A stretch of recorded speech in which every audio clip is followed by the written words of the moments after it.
Two people can earn the same income, live in the same city, work similar jobs, face the same economy. And yet, 20 years later, their financial lives look completely different. One is constantly stressed about money. The other has freedom. The difference is rarely intelligence. It's rarely luck. More often, the difference is thinking. Because wealth is not just built with income. It's built with the way people interpret money, risk, time, and opportunity. Poor thinking and rich thinking are not about how much someone earns today. They are about the patterns that shape financial decisions over a lifetime. And those patterns quietly determine whether money disappears or compounds. Rich thinking is time horizon. Poor thinking focuses on the present moment. The goal is relief. Relief from stress, relief from effort, relief from waiting. When money arrives, the question often becomes, how can I enjoy this now? So spending happens quickly. Upgrades feel deserved. Comfort becomes the reward for working hard. Rich thinking approaches money differently. Instead of asking what money can do today, the question becomes, what can this money become over time? Every dollar is viewed as something that can grow. Time becomes a powerful ally. Instead of chasing immediate rewards, rich thinking is comfortable with delayed gratification. This doesn't mean wealthy people never spend money. It means they understand the cost of impatience. Because the most powerful force in finance is not income. It is time combined with consistent decisions. And the earlier someone begins thinking long-term, the more powerful those decisions become. Focus on consumption versus ownership. Poor thinking often measures success through visible lifestyle. The nicer car, the larger house, the newest phone, the upgraded experience. These signals feel like progress. And in many social environments, they are rewarded with attention and approval. But there is a hidden cost to measuring success through consumption. Every purchase that increases lifestyle also increases financial pressure. More maintenance, more payments, more responsibility. Rich thinking evaluates money differently. Instead of asking, what can I buy? The question becomes, what can I own? Ownership creates leverage.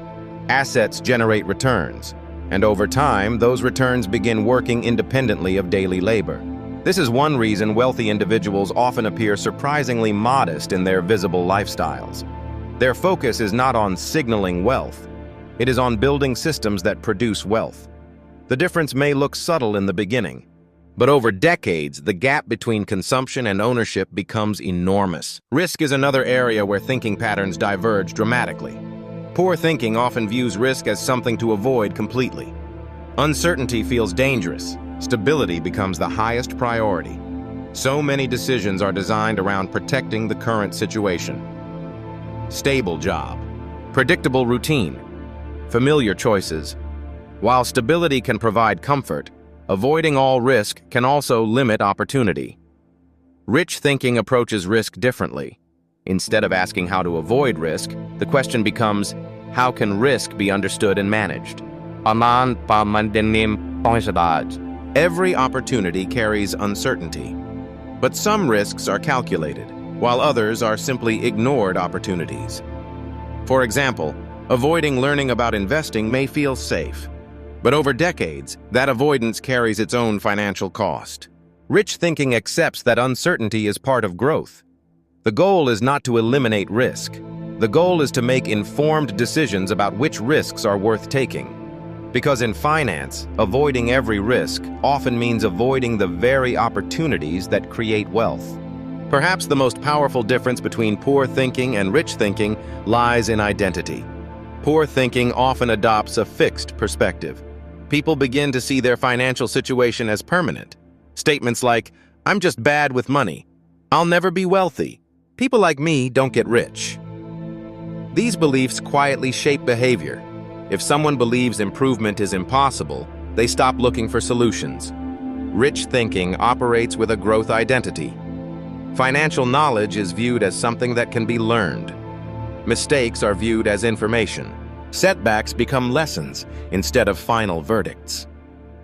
This mindset creates curiosity. people begin asking better questions. How does money grow?